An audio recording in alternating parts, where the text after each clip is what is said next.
Assalamualaikum warahmatullahi wabarakatuh.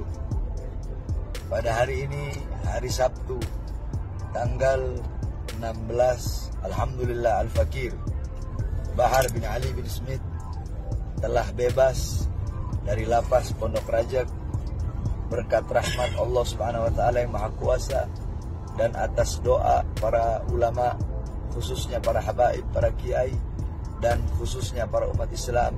Alhamdulillah telah keluar dan insya Allah bisa kembali berdakwah dan berjuang di jalan Allah Subhanahu wa Ta'ala. Ini kita Allahu Akbar.